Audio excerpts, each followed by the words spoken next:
Vamos entonces al Salmo 24 y el versículo 1.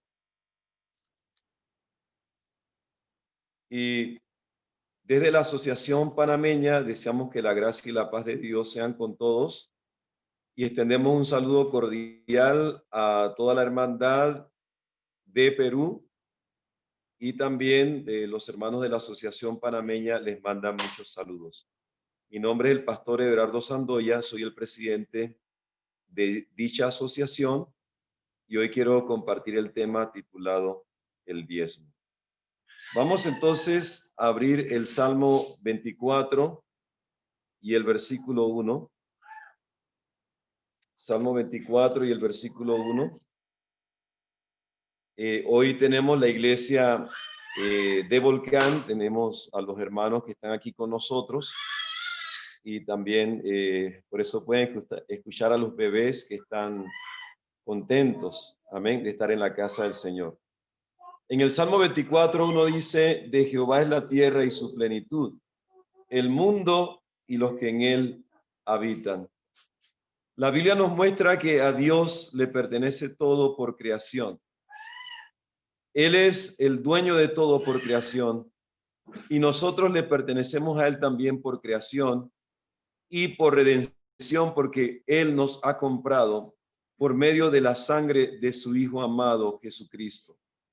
Cristo Jesús murió por nosotros y hemos sido comprados por precio. Como dice la palabra, no con oro ni plata, ni con metales con preciosos o piedras preciosas, ni con las riquezas de este mundo, sino con la preciosa sangre del Señor, que tiene un valor incalculable, es un precio infinito y no hay nada que se le compare al precio que Dios pagó por nosotros. Dios pudo haber enviado cualquiera de sus ángeles. Dios pudo haber enviado cualquier ser creado.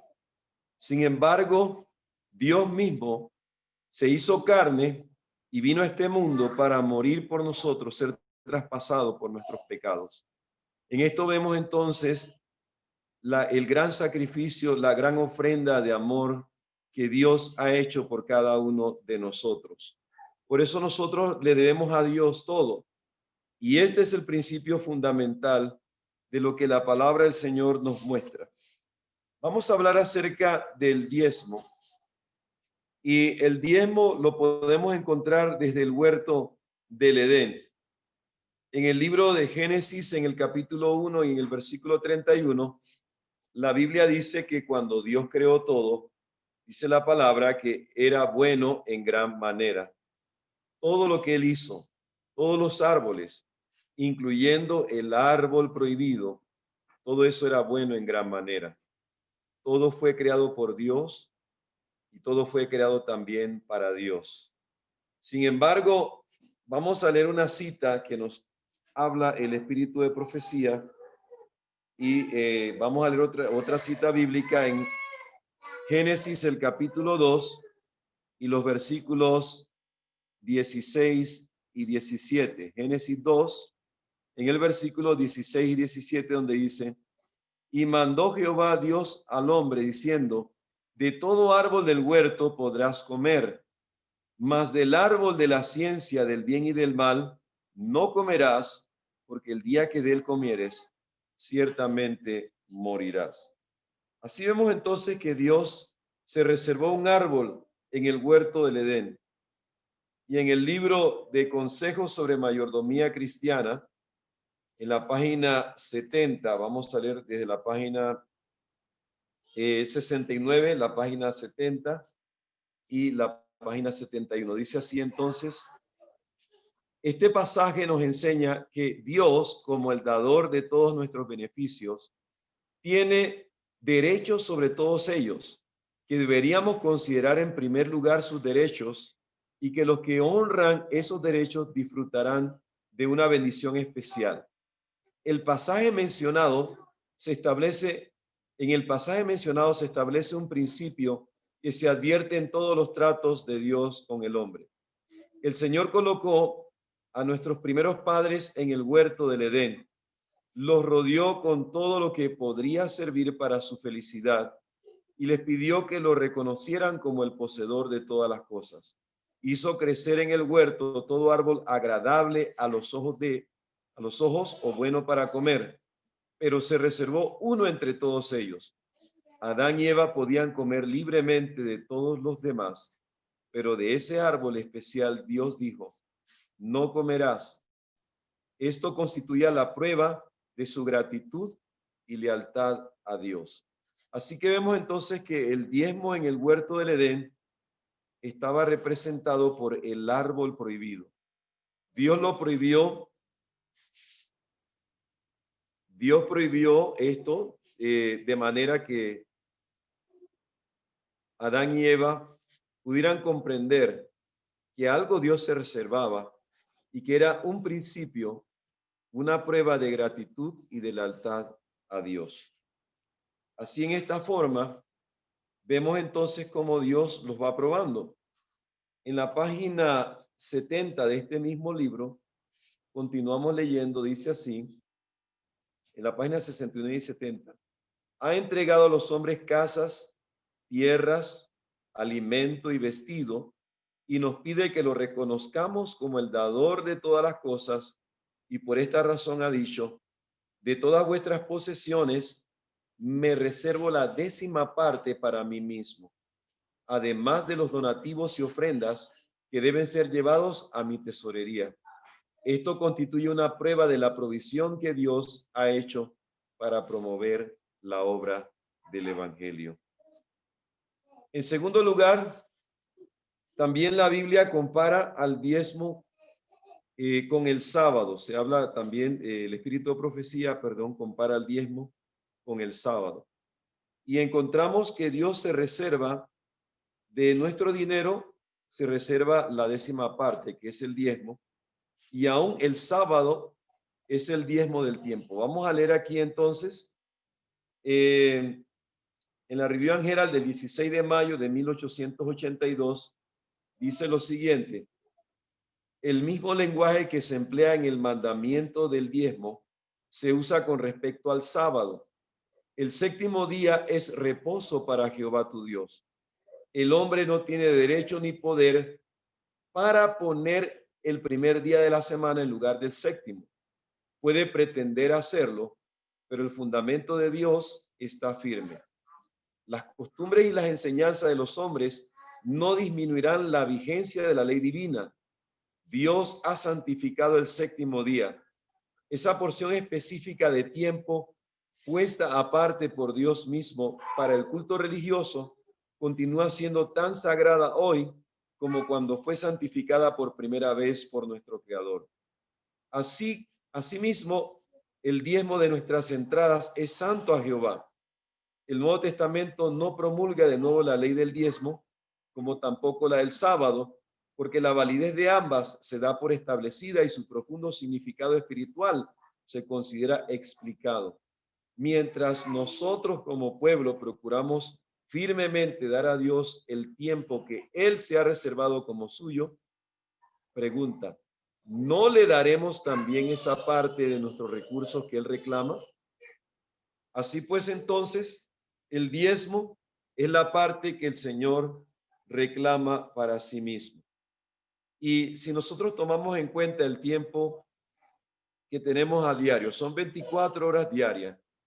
Así que si las multiplicamos 24, lo multiplicamos por 7, nos va a dar entonces a 163 horas.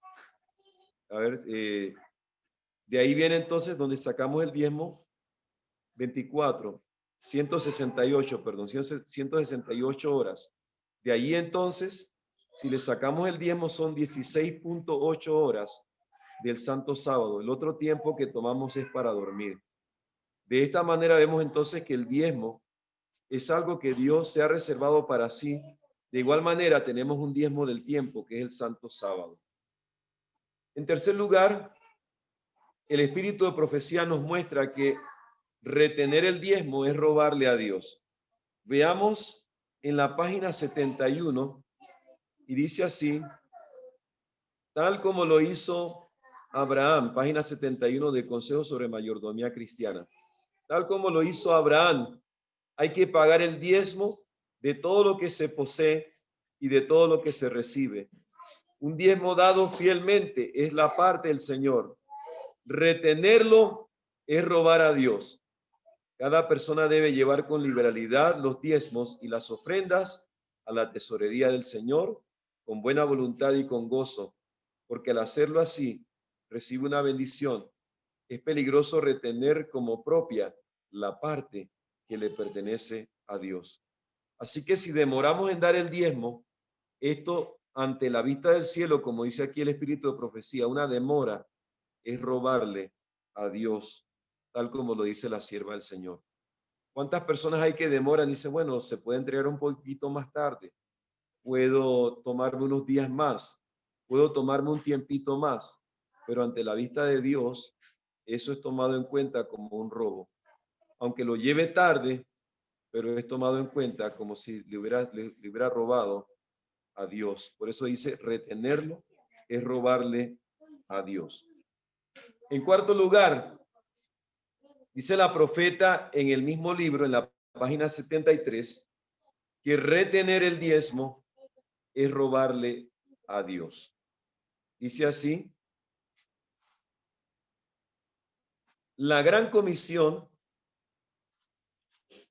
perdón, página 71, en la página 71 dice, y en la página 73 nuevamente se está hablando del tema del diezmo y dice que se necesita 10 veces más recursos de lo que obtenemos hoy, de lo que tuvieron los israelitas en el tiempo pasado. En la página 73 se nos habla de 10 veces más recursos. Y dice, la gran comisión dada a los apóstoles les ordenaba ir a todo el mundo y predicar el evangelio.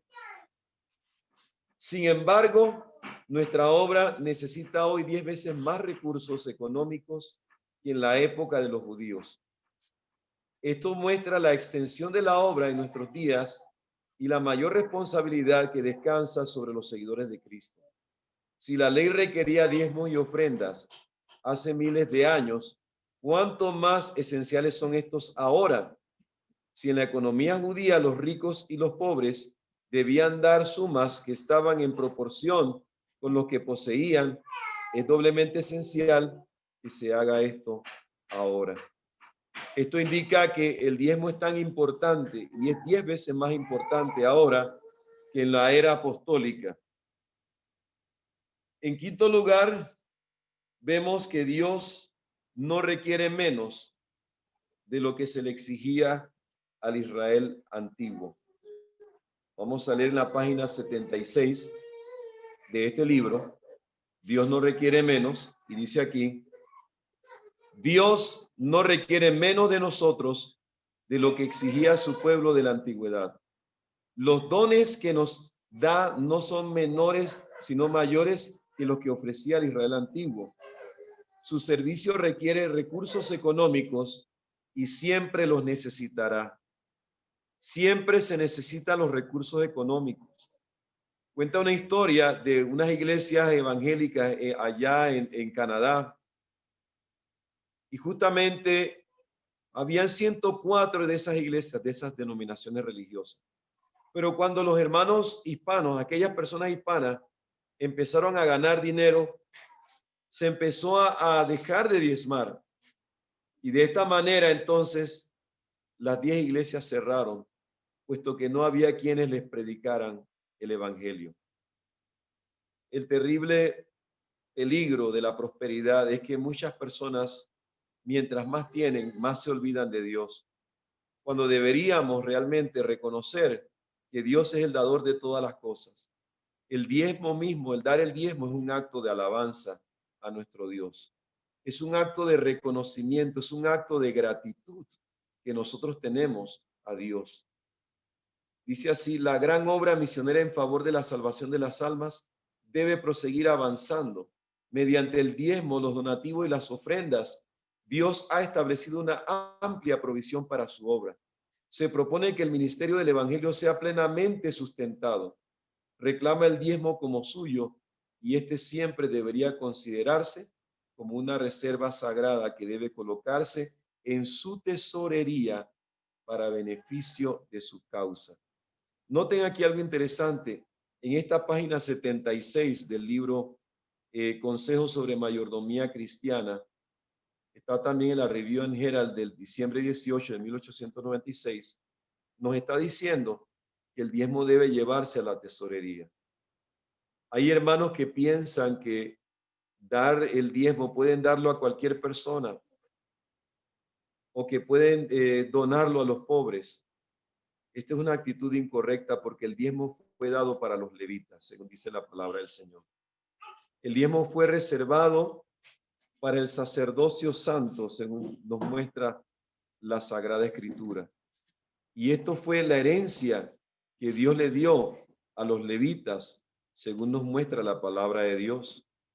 Así que encontramos, mi querido hermano y hermana que me escuchas, que el diezmo hay que llevarlo a la tesorería. Retenerlo es robarlo.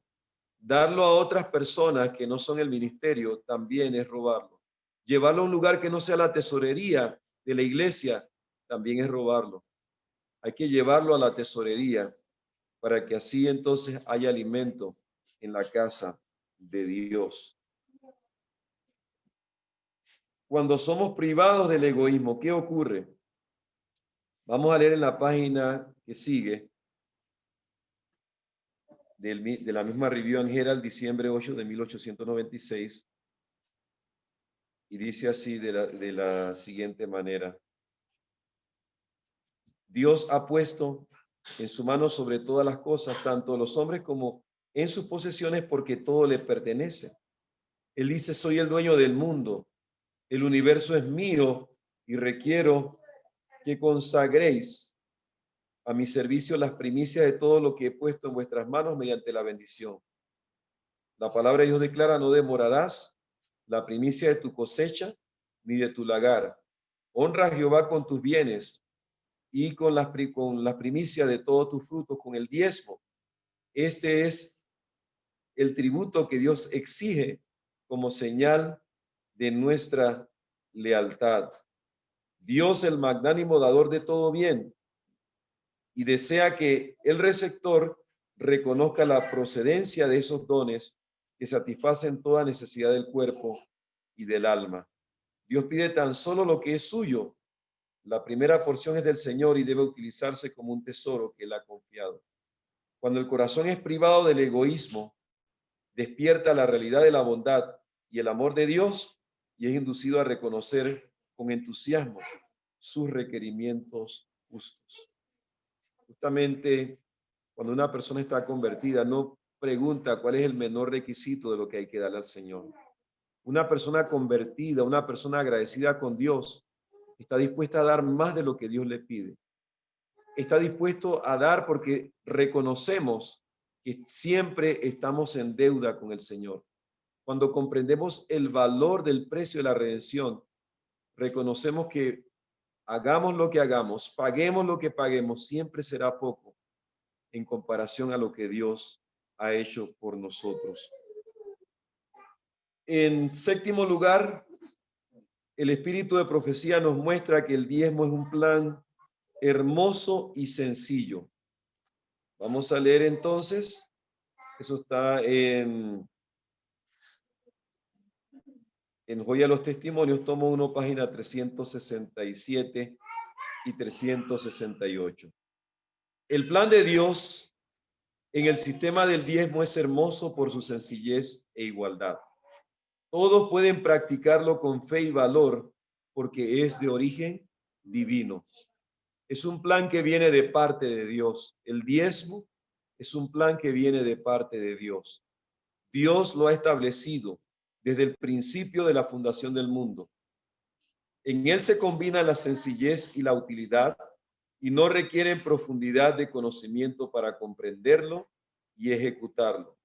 Todos pueden sentir que son capaces de hacer una parte para llevar a cabo la preciosa obra de salvación. La tesorería estará llena si todos adoptan este sistema y los contribuyentes no serán más pobres por ello. Es un sistema que Dios ha hecho y es un sistema que va en proporción a nuestras entradas. El diezmo de cero es cero. Si no ganas nada, pues saca el diezmo de cero y te va a dar cero. No hay que diezmar si no tienes entradas.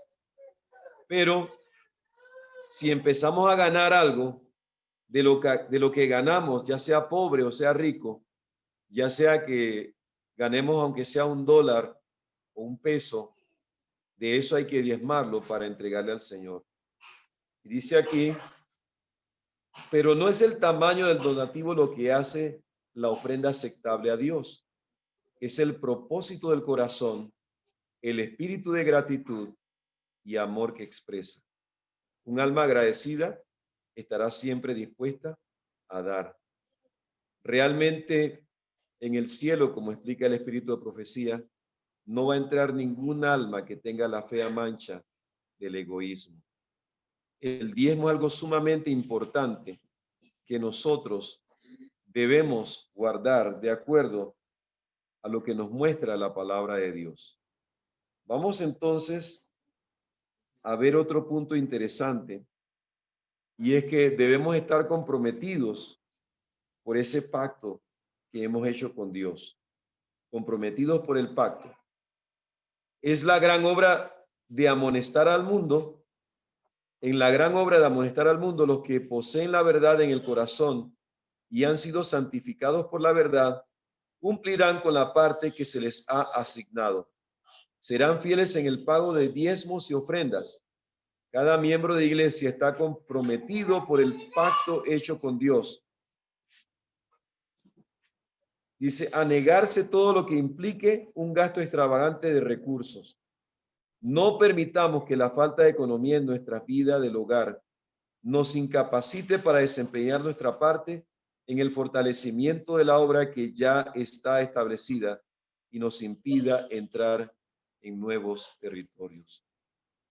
Yo acabo de regresar de una campaña, salí el día 3 de noviembre, fuimos a un área de difícil acceso en la comarca indígena Angove Buglé, en un lugar que le llaman Boca de Uyama.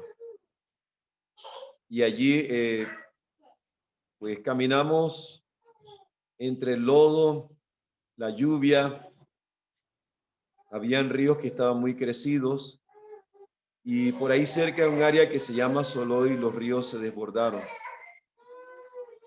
Hoy en día tenemos hermanos que están aquí con nosotros, que están damnificados, que están aquí en la iglesia, y ha sido una bendición para nosotros el poder recibirlos. Sin embargo, Dios requiere que en todo lugar hayan pastores, hayan obreros, hayan evangelistas, hayan misioneros que salgan a predicar. Pero ¿cómo se va a poder hacer esto si hay muchas personas que quizá no estén dando el dinero que le corresponde a Dios, el diezmo? El diezmo no es para enriquecer a ningún pastor. En nuestra iglesia los pastores no nos enriquecemos. Es solamente un salario que se les paga se nos paga para hacer la obra que Dios nos ha encomendado. Y en medio de esta crisis, Dios ha prometido grandes bendiciones para cada uno de nosotros. Tenemos un compromiso con Dios. Este es un pacto que hemos hecho con el Señor. Y dice la profeta en el libro Consejos sobre Mayordomía Cristiana, página 79. Ruego a mis hermanos y hermanas de todo el mundo que despierten a la responsabilidad que descansa sobre ellos en lo que se refiere al pago fiel del diezmo. Llevad fielmente la cuenta con vuestro Creador. Comprended plenamente la importancia de ser justos con aquel que posee presencia divina. Que cada uno escudriñe diligentemente su corazón, que revise sus cuentas y descubra en qué relación se encuentra con Dios. El que dio a su Hijo unigénito para que muriera por vosotros, ha hecho un pacto con vosotros. Él os ha dado bendiciones y en cambio requiere que le llevéis vuestros diezmos y ofrendas. Nadie se atreverá a decir que no comprendió este asunto. El plan de Dios concerniente a los diezmos y ofrendas está claramente establecido en el 3er capítulo de Malaquías. Este es un tema importante, el 3er capítulo de Malaquías. Vamos a leer entonces Malaquías, en el capítulo 3, del 8 al 10. Malaquías, el capítulo 3 y los versículos del 8 al 10, como dice la palabra del Señor, estaban viviendo una situación difícil. Muchos habían dejado de diezmar y por esta causa, dice aquí la palabra del Señor, que Dios manda una amonestación a través de este profeta al pueblo de Dios. Dice así: entonces, ¿robará el hombre a Dios? Pues vosotros me habéis robado. Y dijisteis: ¿en qué te hemos robado? En vuestros diezmos y ofrendas. Así nos muestra la palabra de Dios, que se le roba al Señor en los diezmos y en las ofrendas. En el libro Patriarcas y Profetas hay un capítulo especial que habla sobre los pobres. Y justamente en ese capítulo habla acerca del segundo diezmo. O sea que cuando habla de los diezmos se refiere al primer diezmo y al segundo diezmo. Malditos sois con maldición, dice la palabra, porque vosotros, la nación toda, me habéis robado. Traed todos los diezmos al alfolí, y hay alimento en mi casa, y probadme ahora en esto, dice Jehová de los ejércitos. Si no os abrirás las ventanas de los cielos, y derramaré sobre vosotros bendición hasta que sobreabunde. Reprenderé también por vosotros al devorador, y no os destruirá el fruto de la tierra, ni vuestra vida en el campo será estéril, dice Jehová de los ejércitos. Todas las naciones, dice la palabra de Dios, todas las naciones os dirán bienaventurados, porque seréis tierra deseable, dice Jehová de los ejércitos. Este maravilloso plan del diezmo, las primicias y las ofrendas, el diezmo y el segundo diezmo, justamente fue dado no para oprimir al pueblo de Dios, porque lejos de hacerlo más pobre, lo que hacía era que ese pueblo era más bendecido. Y donde quiera que vaya el pueblo que diezma al Señor, Dios le bendice en gran manera. Cuenta una historia de unos hermanos en Colombia que vivían de sus parcelas, de sus siembras, y estaban en un lugar donde estaba la guerrilla. Y cuenta la historia que los guerrilleros llegaban y tomaban todas las cosechas de los vecinos de esos hermanos. Y aquellos vecinos envidiosos un día decidieron llegar en la noche. Para ellos se disfrazaron con armas y todo eso con capuchas para robarle también a sus vecinos, porque ellos pensaban que, bueno, algo había pasado ahí, ¿por qué no les habían quitado a ellos? Así que llegaron para tratar de quitarle lo que ellos tenían, pero de repente se encontraron con una sorpresa. Al día siguiente, estos vecinos se acercan a los hermanos de la iglesia y le preguntan: vecino, ¿será que ustedes están con el gobierno? Dice el vecino: ¿por qué? Dice: porque acá nosotros vimos en la noche, cuando estábamos pasando, que estaban unos soldados custodiando sus parcelas de tierra. Y el vecino le dice: no, nosotros no estamos con el gobierno, nosotros ni siquiera participamos en la política. Y entonces, luego que el hermano se quedó pensando y le dijo: bueno, quizás lo que ustedes han visto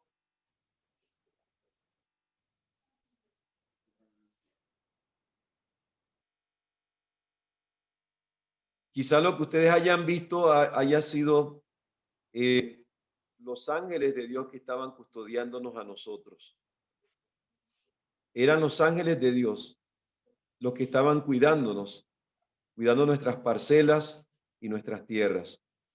Mi querido hermano y hermana que me escuchas en esta noche, cuando nosotros diezmamos, como dice aquí la palabra del Señor, Dios reprende al devorador. No va a destruir el fruto de la tierra, ni la vid del campo será estéril, dice Jehová de los ejércitos. Y todas las naciones os dirán bienaventurados, Donde quiera que haya una persona que diezme, el Señor siempre lo bendecirá, porque Dios ha prometido abrir las ventanas de los cielos y derramar bendiciones hasta que sobreabunde, dice la palabra del Señor. Este es un mensaje muy importante que nosotros debemos cumplir.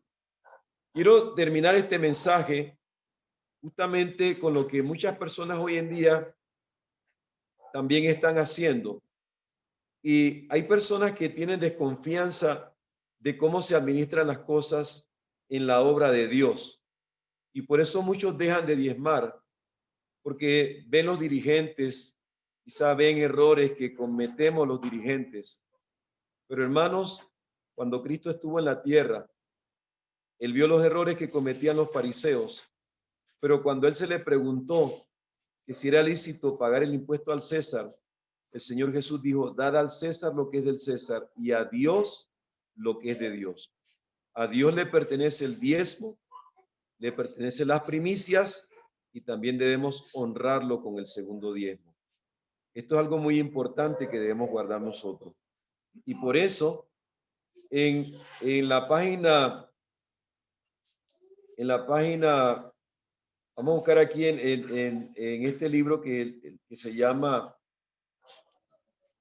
Consejos sobre Mayordomía Cristiana, en la página 98, dice de la siguiente manera: el diezmo es sagrado y ha sido reservado por Dios mismo. Debe ser llevado a su tesorería para que lo emplee en la sustentación de los obreros evangélicos. ¿Para quién es utilizado el diezmo? Según dice el Espíritu de Profecía en la página 98, para los obreros evangélicos. Esto incluye pastores, esto incluye misioneros y debe ser empleado porque hay mucha necesidad. Nadie sabe la necesidad de un obrero. Y nosotros debemos también sostener a los que predican el evangelio. Durante largo tiempo el Señor ha sido robado porque hay quienes no comprenden que el diezmo es la porción que Dios se ha reservado. Algunos no han estado satisfechos y han dicho, no pagaré más mi diezmo porque no tengo confianza en la forma como se manejan las cosas en el corazón de la obra. Pero robaréis a Dios porque pensáis que el manejo de la obra no es correcto. Presentad vuestras quejas en forma clara y abierta con el espíritu debido a las personas debidas. Pedid que las cosas sean ajustadas y puestas en orden, pero no retengáis lo que corresponde a la obra de Dios, demostrando así que sois infieles porque otros no están obrando correctamente. Si yo no estoy de acuerdo en la forma como se están llevando las cosas en la iglesia, según dice aquí el Espíritu de Profecía, yo jamás debo retener el diezmo, porque este es un pacto de fidelidad que he hecho con Dios. Debemos guardarlo fielmente para que el Señor nos bendiga y nos prospere en todas las cosas. Mi querido hermano y hermana, hemos probado al Señor, le hemos dado al Señor aún en tiempo de necesidad y nunca nos ha faltado. Aun cuando trabajé en la obra en África, habían días que no nos alcanzaba el dinero para la comida y de repente llegaba un hermano con paquetes de comida a la casa. Dios ha prometido en el libro en la palabra de Dios, en el Salmo 37 y el versículo 25, dice la Biblia, joven fui envejecido y no he visto justo desamparado ni su descendencia que mendigue el pan. Debemos ser fieles en la devolución del diezmo, de las primicias y las ofrendas, para que Dios nos bendiga grandemente, para que podamos ser salvos, porque no entregar el diezmo es robarle a Dios. Demorar en entregar el diezmo también es robarle a Dios. No llevarlo a la tesorería y decir que se lo doy a otra persona es robarle a Dios. El diezmo debe ser utilizado para los obreros evangélicos, tal como le explica la palabra de Dios. ¿Cuántos de nosotros queremos decirle al Señor, quiero ser fiel, quiero devolverte lo que te pertenece? Y si en algún momento he quebrantado ese pacto, ¿cuántos queremos decirle, Señor, yo quiero renovar mi pacto de amor contigo en estos momentos? Que el Señor les bendiga y les guarde. Y un fuerte abrazo desde Volcán, Panamá, para todos. Amén.